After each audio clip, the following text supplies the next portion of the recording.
extraordinary items, are there any known? Nothing's raised for an extraordinary items, and we'll go to item 7, which is a presentation from the Eden Park Trust Board, who owe the council 48 million, so they come in every 6 months to report on how they're doing. I'd like to say thank you for attending. Sarah, Nick Saltner and Bretman Stanley, I believe, are coming. Sarah, stay where you are. I'll leave space for them. Good morning, would you like me to start? Just let these gentlemen join you. I particularly enjoyed the FIPA tournament, thank you very much. That's very good work. Cyril, you will get to introduce the item, which is to further an opportunity for the Eden Park Trust Board, which is partially financed by Auckland Council through an existing loan facility, present to the governing body and its performance and financial predictions. Thank you. Kia ora koutou, good morning. I'll just do a very short introduction before handing over to the team here at Eden Park. The presentation is available on Nexus, which I think has already been indicated. As the Mayor outlines, this fulfils a reporting obligation that the Trust have that was established back in 2019 when Council took over the ASB loans and facilities that were held by the Trust, and also following provision of a grant, CAPEX grant to the Trust. My report is reasonably procedural in the sense that the loan balance remains steady. The Trust continues to pay interest on the loan. The development funding agreement for the CAPEX grant concluded in June last year, and the Trust have reported to the Council on that. Today's presentation, Nick and the team will be providing a finance update and update on flood rectification works, FIFA, community engagement, and a few other initiatives, and also future events. The next time the Trust report to the governing body will be in March of next year. So with that said, I'm happy to take questions. Otherwise, I'll hand to Nick and to Brett to run you through the presentation.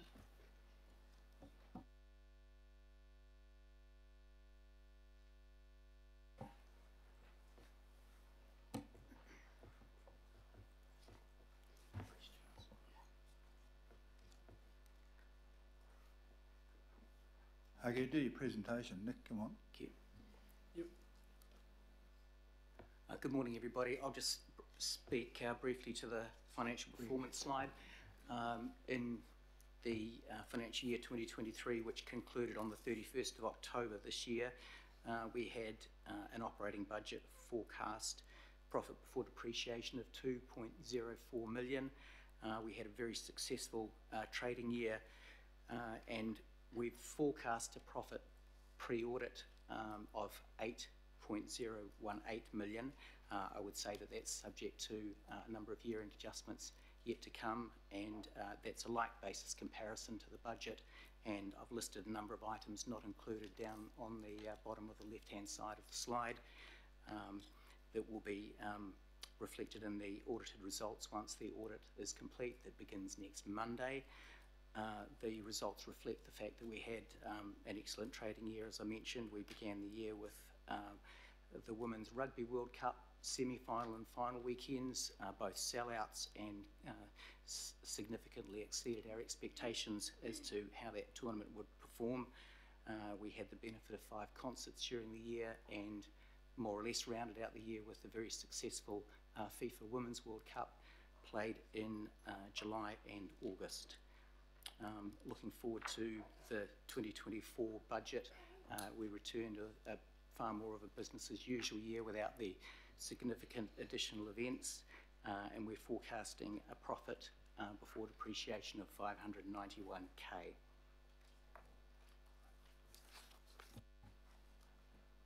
Morena, and thank you for your time this morning. Congratulations to Phil Wilson on his appointment as CEO, and look forward to working with you, Phil. I've got a number of slides to cover off on today, and I'm aware of a full agenda, but as Brett mentioned, it has been the most successful year in our history, our 123-year history, both on and off the field. And I do want to acknowledge our full-time and casual staff for the efforts in delivering the event calendar for Auckland, Tamaki and Makaurau. In relation to the flood rectification, if we all go back to January and February, we went from offering our services to Auckland Council as a disaster recovery centre to then dealing with between $20 and $30 million of damage to the stadium. the team did an exceptional job within 10 days to deliver Ed Sheeran and also Te Matatini, and the world saw what was the potential of the park was with those two world famous artists, but then also Te Matatini, the biggest cultural event in the country, and arguably New Zealand's Edinburgh Tattoo. In relation to works completed to date, we've had significant works undertaken in terms of the flood rectification. Approximately $15 million has been completed, with a number of areas being refurbished ahead of the FIFA Women's World Cup. There is still a number of areas that are required to be rectified, and we're working with our insurers and our project managers to deliver those projects.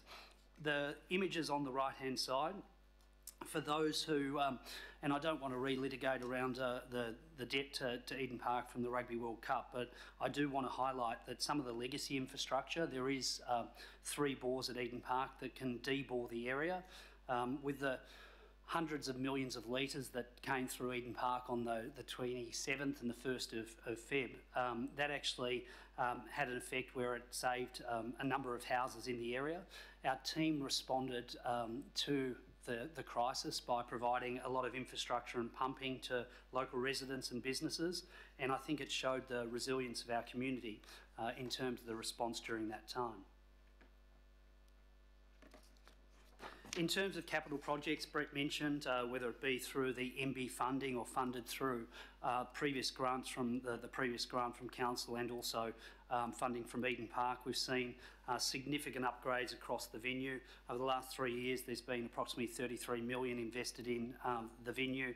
That includes with a building management system upgrade and cyber security upgrades, waterproof membranes across the venue, electrical boards, and also replacement of a number of redundant systems, CCTV upgrades. A number of these upgrades were required for compliance with the FIFA Women's World Cup, but then also deliver a legacy for the city and our event calendar moving forward.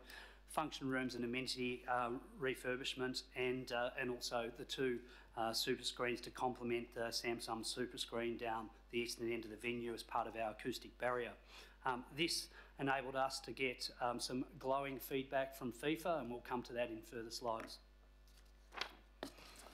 Highlights of our event calendar. Well, as I said, it was we're a strategic asset for New Zealand and a community asset for Auckland. We had some of the biggest events in our 120-year history. To see Ruby Tui singing at the conclusion of the Rugby World Cup at Eden Park, with a packed Eden Park with no one wanting to leave. Te Matatini and over 25,000 Māori attending that event, and being declared the best ever and the Fortress of Excellence by the organising committee. And I do want to acknowledge Ngāti Whātua, who assisted in the process of delivering that event.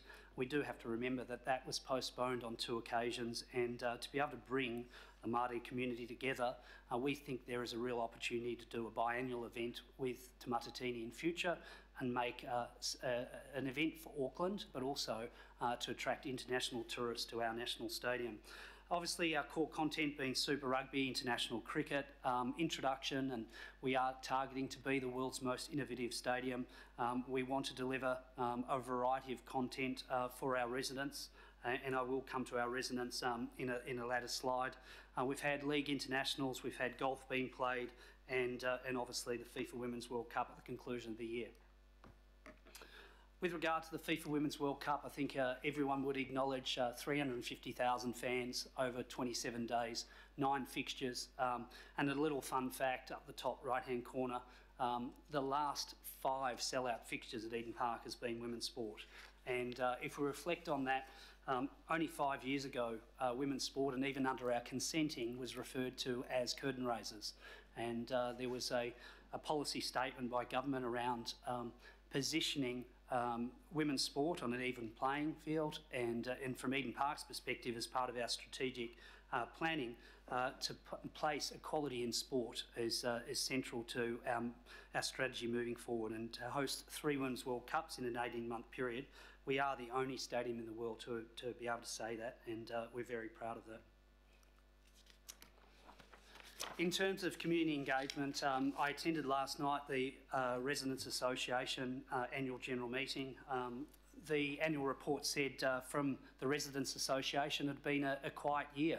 And I thought the irony, given that it was our busiest year in history. I sat there with a real sense of pride that we now have, and we talk about over 97% support from the community.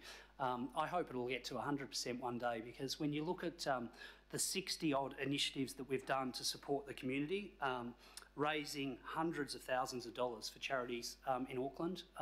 There's a photo up here, and if any of the councillors attended our resource consent hearing for concerts, Sophia up featured in that image. We've had over $500,000 of work and enhancements to the stadium that means that we are the most accessible venue, arguably in the world, in terms of what we're doing with our comfort zones, with sensory rooms, and the engagement with our mobility and accessibility is something that we will continue to do, and are very proud that the Streets of the Seat experience at Eden Park, where people with mobility issues can come in to the stadium, they have mobility doors, they have mobility lifts, they have heaters within comfort areas to make sure that when people in wheelchairs have circulation issues, they can have the same experience as anyone else coming to the park. As part of that, in recently the New Zealand awards that were awarded for Ed Sheeran for the effort of the team to deliver after the flooding, but also the Rugby World Cup. We have also obtained a number of accreditations through the year with Colmark Gold, Well Health certification, and also a Green Building Council star rating that again I'll come to. Some of the other community initiatives have been driven by the team to actually make the park more accessible, and that's included the Wars Under the Stars. I genuinely believe in future there's an opportunity for the Warriors to play games at Eden Park. There's no question the demand is there, and we want to see more league being played at the park, whether that's as an away team or a new franchise in Auckland, like we've seen with the recent announcement with A-League. But there's no question that league has a place at our national stadium. And also an initiative that saw close to 20,000 fans sitting on the park for Paris at the Park. Obviously wasn't the result that I would have liked, and it would have been great to be able to welcome back a winning All Blacks team, but it was great to see the mayor at the opening fixture of the Rugby World Cup in his Eden Park top. In terms of Colin Maiden Park, Eden Park and Auckland Cricket are committed to working with Council and Auckland Unlimited to provide a solution at Colin Maiden Park. This will provide a state-of-the-art facility for cricket in Auckland, but also the opportunity to have test match cricket, and we will work with Auckland Cricket and the Council to ensure that that is possible, and the local board. And part of that commitment is we believe that Eden Park is the best operator in stadiums across the country, and we'd be very comfortable in whether it be delivering turf management services or indeed facility upgrade services at that, as that project develops. With regard to social cover and content, I'm not sure what councillors are on TikTok. I'm not, but we are now getting significant coverage on TikTok. As we made the announcement with Coldplay, we saw Eden Park go viral, and the exposure that we provided through FIFA has seen up to 1,000 people a week now on our tour program, and introducing new fans of the park, whether it be through Asian communities or the US with the teams that played during the FIFA Women's World Cup. As far as sustainability, and this is something that the team, I want to tell a quick story about our team in our commercial area. We don't have a sustainability manager, but a lady who's worked with us for over 30 years came to me some 5 years ago and said, this is an area that we need to focus on. Leanne took a lead in this space, and engaging with the community has driven a number of these initiatives, whether it be with the Green Building Star rating, with the bore, and over 18 million litres of water being harvested each year to irrigate the number 1 and number 2, the Morningside Urban Market Garden, but then also initiatives like our e-waste collection. And our last e-waste collection, with the assistance of Samsung, saw our greatest community engagement in that space. We've got compostable packaging, separation of waste on match days, elimination of single-use promotional products from our hirers, the upgrade of our LED lighting to the stadium, and in line with the policy around a net carbon zero emissions for 2050, reusing and repurposing existing concrete, steel and glass throughout the venue should be a focus of everyone. And a fun fact for everyone around the table, 360,000 bees live at Eden Park and generate 800 jars of honey. As far as our upcoming calendar events, obviously the postponement of the weekend has been significant for us in terms of budget. So the numbers that Brett put forward did include the weekend. So we are going to need to look at that gap and where we can find new content. On the flip side, irrespective of the weather conditions, some would argue every stadium needs a roof in Auckland after the weekend with Freestyle Kings. But we do have a great calendar of content coming with Pink, International Cricket, Super Rugby, Coldplay in the next financial year.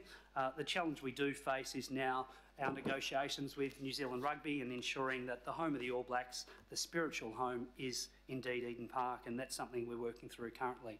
So if there's no further questions, I just want to reiterate the last 5 years has been a journey for Eden Park, but if you look at the results we've delivered today, I think everyone should sit here with a sense of pride that our national stadium is thriving and is a vibrant and dynamic asset for our city and something that we need to continue to nurture. Thanks for your time.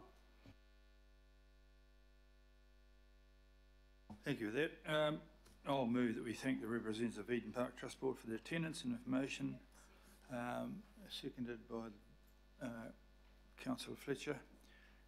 In the meantime, we'll have some questions, and I have questions from Councillor Walker, Sayers, Watson and Darby. Sure, I'll just rattle off my questions first, and then you can pick up on them in whatever order you want.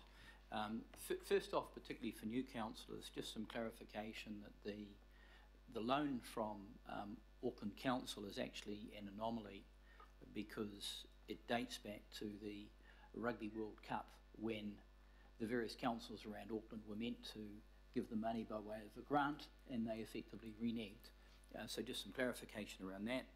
And the other couple of questions is just around the flood rectification and what you did for the community there, which is outstanding.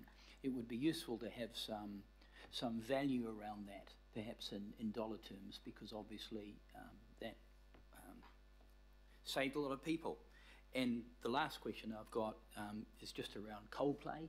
I mean, that's outstanding. It's a fantastic group. It'd just be good to get some insight into how you pulled that off. Did you get any help? You know, how that happened, because it's outstanding. Thanks. Thanks for the questions. In terms of the community engagement, we can do some work around that. A lot of it was difficult to measure, but there was some misinformation floating around, pardon the pun, around what happened during that time, and it was very important that within 3 hours we had experts on site and working with the community around ensuring that everything that we did on the site ensured that when the aquifer was full, that it didn't have a bearing on any of the downstream buildings or businesses or residents, and engaging with those residents was central to our strategy and ensuring that we could respond once the water subsided. In terms of Coldplay, we've been working with the promoter out of Australia for a couple of years. It is a very competitive market now. When we look at major acts like Taylor Swift or Coldplay or The Weeknd, they're not playing every city. And I do think in future we'll see more artists that choose specific venues or specific cities and encourage fans to travel to the city. With regard to Coldplay, you only need to look on their app. They're all about sustainability, and there's no question the work that we have done in the sustainability space contributed to the security of that event. And given my wife and I, our dance was at our wedding was Sky Full of Stars, I think I'm going to have a very happy wife. And what do they say about having a happy wife? You have a happy life.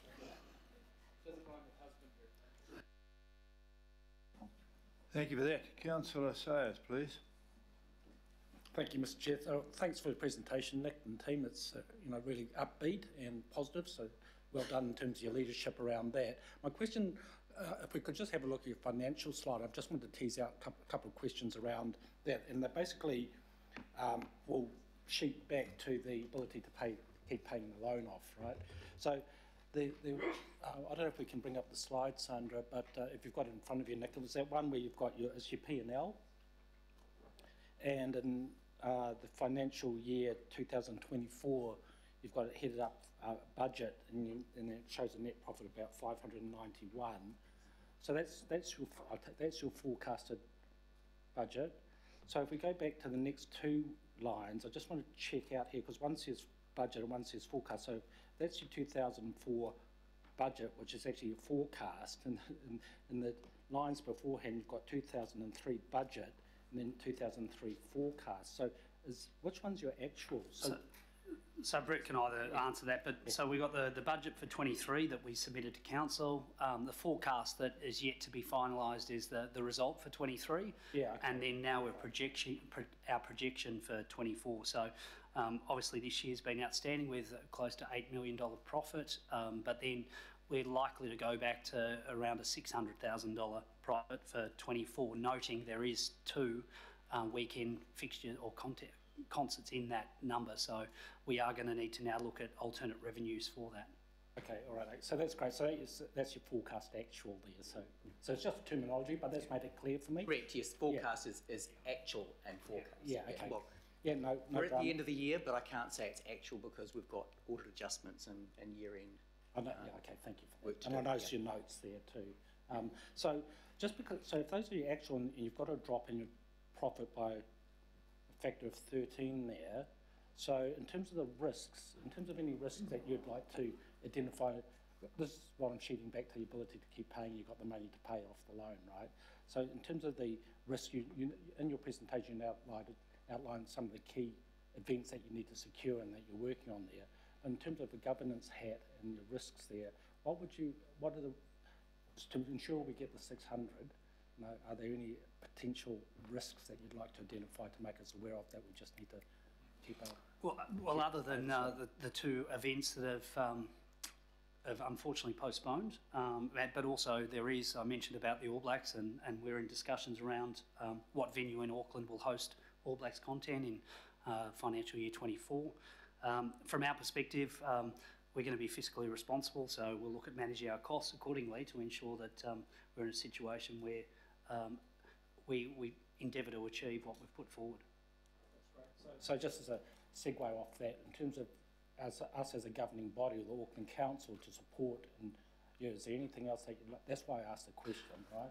I would love to receive some funding from the Auckland Council, but as we know, we didn't during FIFA, and it's probably unlikely. I'm just looking around the table just to see who I think I would get votes from if I requested funding. So I'm very mindful that there's a challenging budget ahead, and our focus is ensuring that we continue to deliver for the people of Auckland, and something like Coldplay as an example, there's no question the economic benefit, but it's also the intangibles that they deliver for the city. So from that perspective, at some stage, I'm sure, whether it be long-term plan, we'll be talking about investment in stadium infrastructure across the city, and we'll be available to have that conversation at that point in time. Right, very good. Thank you for answering my questions, and all the best. Thank you. Councillor Watson, please. Thank you.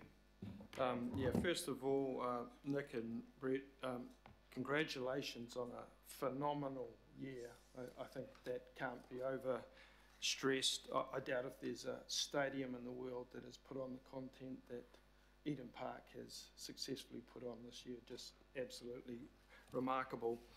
And just in respect of that content, and you alluded to this phenomenal growth in the women's game, women's sport across all codes. In fact, there's places like Kansas City building their own women's stadium, for instance. Simple question, Nick, how do you deal? We have some stadiums that can get nothing, and we have Eden Park just awash with all these new content, catering to all different diversity in Auckland. How do you do it? Because we could do with some advice on that. Especially North Harbour. Well, thank you for your comments around the last 12 months. We are a lean team, and they have done a phenomenal job, and I will pass on that feedback to trustees and also both the full-time and casual workforce, but also some 300 volunteers that work at our events. In relation to content, one of the things that I think often is underestimated in New Zealand and Auckland is the value of Eden Park's brand. Eden Park is a global icon, and a lot of individuals, they've seen games. I had Microsoft CEO at Eden Park, Satya Nadella, and he talked about watching cricket from Eden Park from his home in Hyderabad as a child. And it was a special time for him to come and visit the venue. We often have people from all around the globe visiting, whether it be dignitaries or indeed tourists wanting to visit the hallowed turf of Eden Park. So there's no question our brand is one of our competitive advantages, and I would love to see Eden Park promoted. Like I've just got back from Perth where Coldplay was held.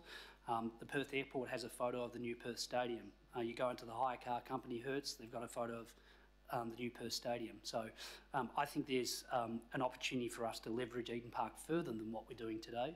There wouldn't be too many assets in Auckland that are delivering 1 million people to an area. And if you talk to businesses in Dominion Road and Kingsland, Eden Park is the lifeblood of the area. And residents, when Ed Sheeran goes and performs at 3 schools before his concerts, those kids will never forget that opportunity. And that's what the stadium delivers. So Eden Park has been central to the last 12 months of success. Thank you very much for that. Councillor Darby, please. Thank you. Thanks, Nick. Well done. Just a couple of things. On your financials, you say that the MB grants for FIFA projects aren't included. Can you give us an account of how much you received from either MB and or FIFA?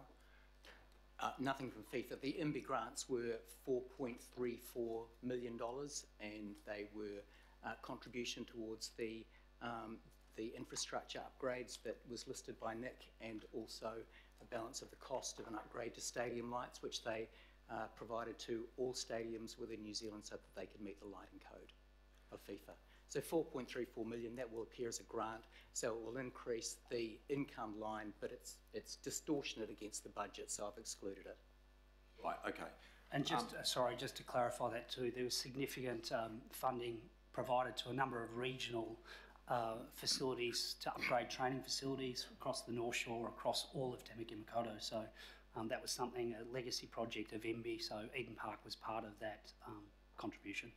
Okay, and just on that, so in that particular slide, there's no mention of the council grant 9.8, which was in 19, but it was over 3 years. So that is extinguished, so that doesn't show up in that for that period. Is that the reason? That's correct. It was part of the FY 2022 financials. So as Sarah mentioned, it was extinguished by June 2022. So it was included as grant funding within the prior year financial reports. Right, and that of course would have contributed to the success that you're experiencing now. Yes. Because you know that capital is actually showing up to support you. So just in terms of that grant capital of 9.8, and then our quite substantial loan facility underwrite, do you view that as like a council as sponsor or council as partner? How do you view Auckland Council? And how do you talk of Auckland Council with regards to our considerable 9.8 grant and then loan facility underwrite? How are we viewed by Eden Park and the Trust Board? So in terms of the council, I mean, we talk about being a strategic asset for New Zealand and a community asset for Auckland. The $9.8 million that we applied for was actually originally was to be, I think we were talking about 3.2 a year for 10 years. So we're looking at 32 split with government. So it was going to be a 64 million split with government over a 10-year period. That was then, under the previous mayor, reduced back to a 3-year arrangement. There's no question that stadium infrastructure in Auckland needs support from council. So as whether it be Mount Smart, Western Springs, North Harbour or Eden Park. So at some stage there will be a conversation around that with people around the table to say, we're delivering a benefit for Auckland, how can you support us? I get that, Nick. I'm asking you a specific question about how you view Auckland Council. Because when I go to your website, I look at partners and I don't see Auckland Council. I don't see Auckland Council anywhere on the website. And we have contributed to you in a significant way through a multi-million-dollar grant, 9.8, and a really hefty underwrite. And I don't see us being treated as either a sponsor or a partner when we're invisible on your website. So in terms of the funding arrangements, obviously Councillor Walker talked about the $50 million and the commitment from Council that then was reneged, and then Eden Park Trust agreed to pay the interest on that. In terms of the funding agreement, if you attend the venue, as part of the funding agreement, Auckland Council get a variety of benefits at Eden Park, so whether it be signage, so on the south stand there's an Auckland sign that we've been seeking to get upgraded because it's sort of a bit faded. But in terms of the requirements, there's a variety of requirements under that funding arrangement that we meet, so we provide complimentary access to function rooms, etc. There's no question that Eden Park and Auckland Council, or Eden Park and Auckland Unlimited, need to be working together for the city. And we've talked about that for many years. We're working very closely with the council currently on a number of issues. So it's a difficult question to answer, councillor, because we engage with the local board on a monthly basis. We engage with our local councillors. So it varies depending upon the council around the table as to the engagement we have. But from the mayor coming and promoting the FIFA Women's World Cup by dribbling on the roof to any other initiative with art in the park and getting councillors along to promote that event, we see you as critical to our future, because ultimately there's only one stadium in New Zealand that can accommodate 50,000 people, and World Cups. Thank you for that question. I'm sure there'll be a change to the website. Councillor Fletcher. Oh, thank you for that. Actually, in terms of perceptions, I think that the vast majority of Aucklanders that have spoken to me assume it's some sort of CCO under the Auckland Council, that it is Auckland Council. But Nick, and Brett, I want to thank you for your extraordinary leadership, to acknowledge your former chair, Doug Mackay, and you're now chair. And so my first question is, do you have stability on the board? I mean, can we expect to see more changes, or what's happening there? So in terms of the board, a number of trustees come up to the 9-year period. So Doug, unfortunately, he got to his 9 years, and under the trustee had to exit the trust, and Doug did an outstanding job during his 9 years. In terms of Alan Gordy, our current chair, he's coming up to 9 years, so we will need to appoint a new chair. As you're aware, that 4 of the trustees are appointed by Auckland Cricket and Auckland Rugby, being 2 and 2, and then 5 from government. So we've had 2 new trustees come on board, and then we'll need to have 1 further. We've had stability with the likes of Ren Blair from Ngāti Whātua, Victoria Toon from the local community now for a number of years. So it is critical that we have that strategic outlook from those trustees with the changing environment of the event sector and also the stadium sector. Yeah, I mean, that understanding of the public good for Auckland that comes, and the role of Eden Park is something that is needing to be well understood. Getting support from council from Eden Park has been controversial at times. And I mean, I don't know how many public meetings I have attended over Eden Park type issues, but, and it hasn't always been unanimous by way of support at this council. But I just detect a huge amount of goodwill towards you today, and I think you should take that as a mark of the respect for the leadership that you're showing. I'd like you to comment on the nature of the relationship you're having with the community now. Just what kind of feedback are you getting? Certainly as in a local sense within the community. I hear a lot of positive things about what's going on at Eden Park, but you might like to formally comment about the commitment that you're making to the community. Thanks, Councillor Fletcher, and I think those 2 words of public good is something that we continually reference, so thank you for those comments. In relation to the community, I mentioned that we've got 97% support. We've got over 350 businesses as part of the hood. We've got 12 schools involved, and a number of initiatives that were referenced earlier. Literally my phone number is with a number of residents.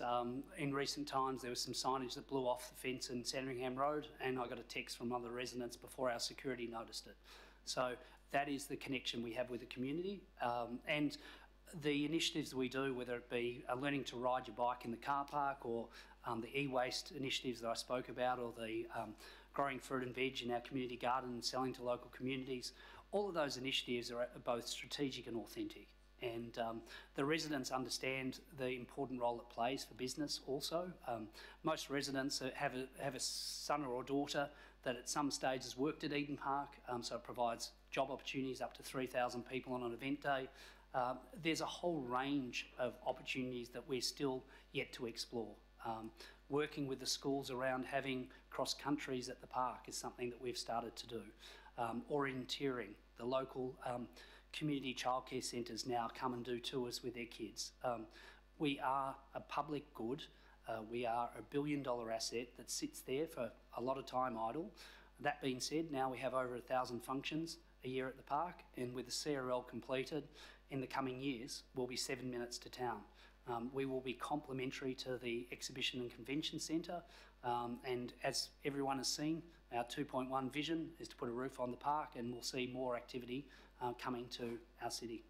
Well, that's very encouraging to hear, given that I heard that Auckland had dropped to 65th in terms of best cities, but I think with your help we might see a bit of a rise. Thank you for that. Councillor Fairley, please. Councillor, kia ora. Thank you, Chair, and thank you for the presentation. I do want to commend you, as well as others have, for an awesome year. I was lucky to attend Ed Sheeran as well as FIFA, and the day that I attended the Spain game, because I was the only councillor there, I got to sit next to Luis Rubiales before his fall from grace, but he was lovely. No kisses. I just had a question though about your other revenue streams. I mean, I remember back in the day Eden Park was the venue for school balls and for weddings and things like that. Is that still a major revenue stream for you? It's probably one of the few negatives that we've experienced as school balls, and we made a decision to cancel school balls. We had feedback from the residents that it wasn't necessarily the attendees, but it was the clientele that was attracting to offer products to attendees, and that's been an issue across the city. And yes, so from our side, we said that enough is enough. It was causing far too many phone calls on Friday nights for me and Saturday nights, and putting the staff at jeopardy. So we don't hold school balls, but we do have a variety of functions, conferences, events, up to 1,000 now. Something like even on Friday, we're launching New Zealand Rugby's Māori and Pacific strategy. So there's a lot of, I said to the team once in the last week, if we did everything to make a profit, there'd be a lot of things we wouldn't be doing. But there's a public good associated and a community good out of a number of these activations and initiatives. Kia ora. Thank you. Thank you for that. I've got two last ones. Is Councillor Ferry and the Deputy Mayor. Thank you. And just to acknowledge, I've really appreciated the opportunity to come and have a tour. That was really useful, Nick. And also I've attended some of those additional events that you have, like the Permeability Expo and the Water Expo as well, which, yeah, it's great to have them locally. So I could go before meetings. What I wanted to ask about was the COVID recovery, because it seems to me there's a really remarkable story here where a lot of venues have struggled to get people back in the door, and yet you've had your most successful year yet. So do you have any particular insights there that we might be able to pick up for others? Thanks. Yeah, it's a great question, and I think it came down to strong communications in those early days. We had to address our staff with a 20 to 80% pay cut. Trustees took zero fees for that period with the uncertainty. We're one of the first businesses to close and then one of the last to reopen. If you recall the 660 show, the first ever that we did, we had headlines around the world. The rest of the world was wearing masks and we were having a full stadium. And I genuinely believe that came down to strong communications. We talked about the importance of whether it be the cleaning of surfaces, if you're sick, don't come. So there was very clear messages that gave people confidence that if they came to Eden Park, they would be safe. And that was whether it be from our staffing. Obviously, there was vaccine mandates that had an impact on both our full-time and casual staff. But we understood, no different to following the floods about delivering Ed Sheeran, that there was the need for actually to give confidence to people that we were going to be okay. And when we reflect on full Super Rugby crowds following COVID, it gave confidence to people that they were safe to go out, outdoor venue, enjoy coming together. We had a strategy about talking about back together and our continual positioning being back together. And that's the same with our collective culture in our workplace. We talk about we want people in the office, because those people are going to the local cafe and spending on a coffee. It's critical that we get our city vibrant and dynamic, and getting people back in the office, getting people back to events is something that is vital to give confidence. And even with our cruise ships, the Disney cruise ship yesterday coming in, all of those little seedlings that we're seeing are sprouting. We actually need to now advocate and say, okay, let's go to the museum, let's go to Eden Park, it's a vibrant and dynamic city, and we need the businesses to be thriving. Thank you, good answer. And now, the Deputy Mayor. Thanks, Your Worship. Nick, I just want to add my congratulations again for the results for the last year. I mean, your sustainability results, I particularly like your disability experience. A number of people in my ward have commented to me around how great they think that is. Not to mention your event and sporting results and your ability to finally get that community. 97% is pretty good. I also just want to say before I ask my question that I truly believe that one of the reasons you are successful is because of you and your management team. I think you've done an outstanding job, and I think from my personal perspective, I just want you to know that I think that a lot of the results of Eden Park, we can have venues everywhere, but actually it's the people who deliver the outcomes, and you've got a great team and they're led by you, so thank you. Look, my question, I've got two questions for you, Nick. The first is, do you plan to have discussions with the new government and or national sporting bodies in line with the status as a national stadium and the fact that government does appoint members to your board? 5 years ago, our strategy was very clear. The vision was to be New Zealand's national stadium. As someone who at the time was an Australian and now I am a Kiwi, it was very clear that we are the national stadium, and it's critical. There's only one stadium in the country that can deliver World Cups, whether it be the opening fixture of FIFA or the semi-final of FIFA. In a few years' time, there'll be Cricket World Cup here shared across Australia and New Zealand. There's only one venue that has the capacity, but also the community with 1.6 million people to actually deliver sell-out stadiums. So I genuinely believe there needs to be a national stadium strategy and a regional stadium strategy, along with an event strategy. And when a sports minister, when the government is formed, we will certainly be having conversations in that regard. We are a national asset for the country and a strategic asset. Right, thank you. And then sort of moving on from that, do you think there is any risk that, I mean, I've looked at Australia investing a lot of money from a sort of central government into come to us for events. They kind of want our tourism over there, and we're of course wanting to keep bring them here or keep us here for those sort of events. Do you think there's any, are you concerned about the investment level going into promoting Australian stadiums and events there? Definitely. When you look at Perth has got a strategy of always on, and Victoria's got a strategy of always live. And they're getting both federal government funding and state government funding to secure events. I genuinely believe an event like Coldplay should be funded by Tourism New Zealand. When we look at Perth, over 40,000 people attending the 2 Coldplay shows were from outside WA, and over 9,000 were outside the country. And so close to 50,000 inbound tourists for those 2 shows in Perth. So in this regard, when Coldplay's playing in Auckland, there should be investment, because there's no question there will be people coming from Brisbane and the east coast of Australia to those events. We'll be having that discussion with central government when you can, That's the right? intent. Great, thanks. Okay, thanks for that. I've got a question. On your thing there, the depreciation moves around quite a bit, and that reflects assets. So are you buying and selling assets for that to happen, or why is that? So the reason the depreciation is reducing next year is that we expect we'll have to make some asset impairment adjustments in those year-end accounts. I've mentioned fixed asset impairment provisions in the not included column in the forecast. So if that reduces the asset base, that will reduce the depreciation. We've also looked at the charge of depreciation, the rate of depreciation. We amortise our building assets over a 40-year life. For example, I believe that the council uses 100 years for the major structural components of its buildings, the steel, the concrete and so forth.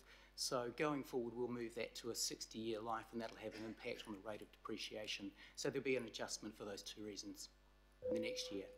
Okay, thanks for that. And I ask, and I also think you've done pretty well. It's hallowed ground for me. I actually played on Eden Park, but it wasn't cricket or soccer, it was rugby.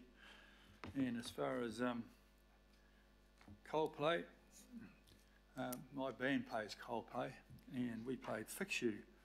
My wife, as she came out of hospital, and the whole restaurant and the whole gig were in tears. It's a great song to play, quite challenging, and man. Pre-sales next week. I hope you're buying tickets for you and your wife. Yeah, don't worry about that. The Deputy Mayor raised the question about raising funds internationally, so you'll be a supporter of our move to get the government to accept the ability for us to charge a bed tax, which we have the support of both the hotels and Airbnb.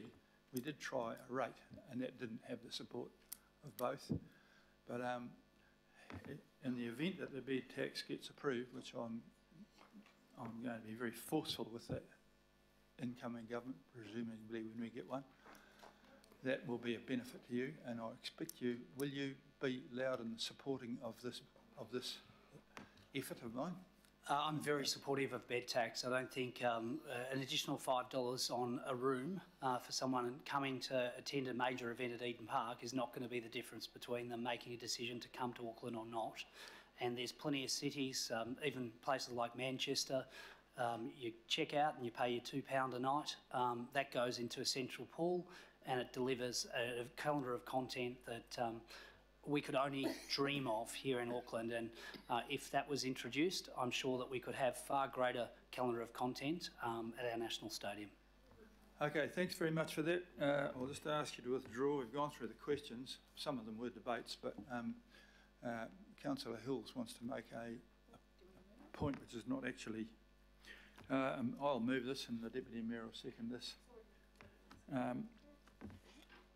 To thank you, but if you just remove yourselves, and we've got this quaint behavioural here where we have questions and debates, but sometimes I can't tell the difference.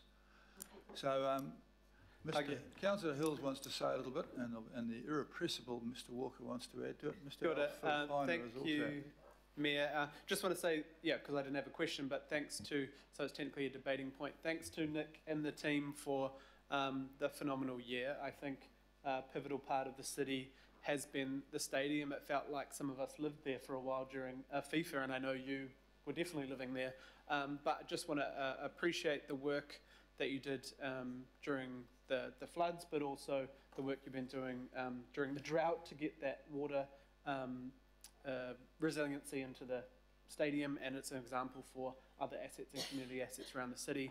The Ed Sheeran took a group of friends there, and that was not long after the floods, and that was a big boost for the city at the time after what was a really, really hard month. So that was a real positive.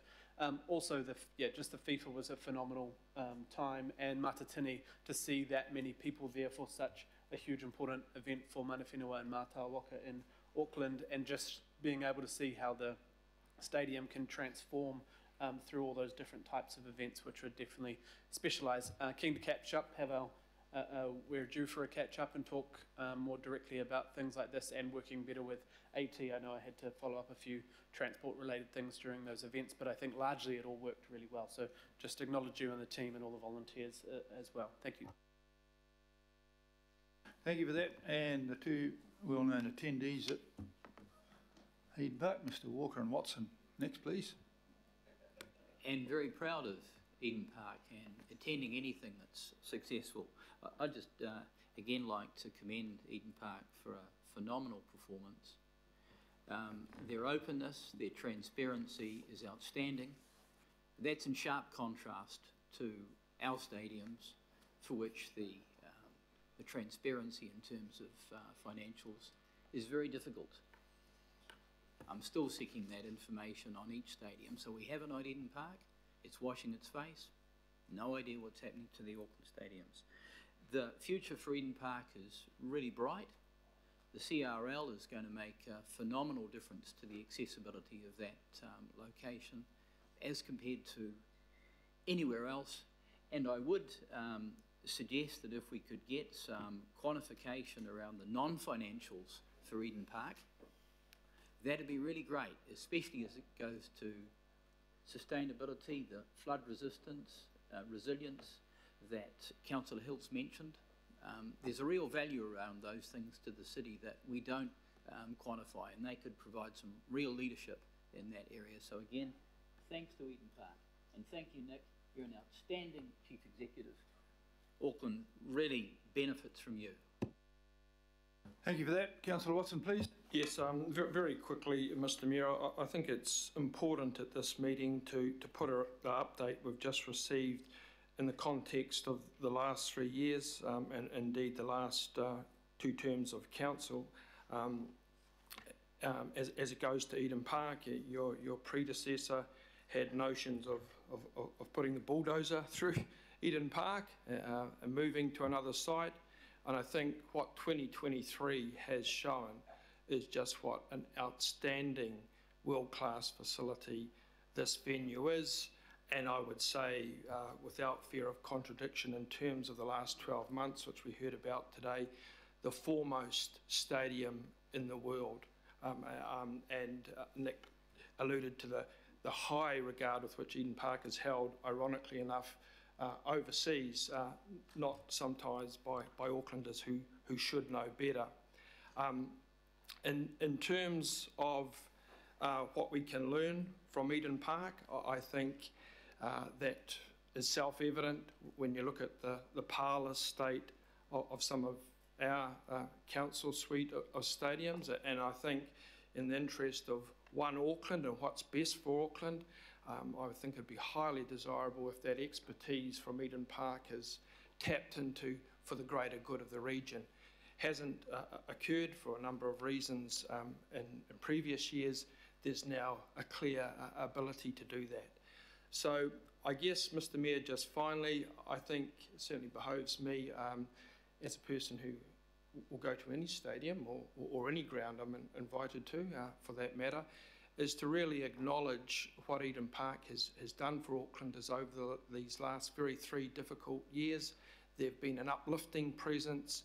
They've put on world-class events that have gone around the world that have put Auckland on the map. So I think this last 12 months then really deserves to be celebrated, and I certainly thank the colleagues who have acknowledged that, and look forward to more successful years coming up, of which I'm sure there'll be many. Okay, thanks very much. I'll put the... Your Worship, I just want to add my thoughts on this. It's been an outstanding result, and you weren't here during the period when there wasn't always support for Eden Park, and it's taken a concentrated effort by a few of us to genuinely try and give Eden Park the support that it requires. But as a former Minister of Women's Affairs, I want to say that, often people just take things for granted, but the leadership that we've seen from Eden Park has really put women's sports to the forefront. And that is something that many people have tried over decades. But I think because of Eden Park, we now just take that for granted. And when I'm with my 6 little grandchildren, they would not know that there's a distinction, you know, between what sponsors might have wanted from sports, whether it was men or women's sports.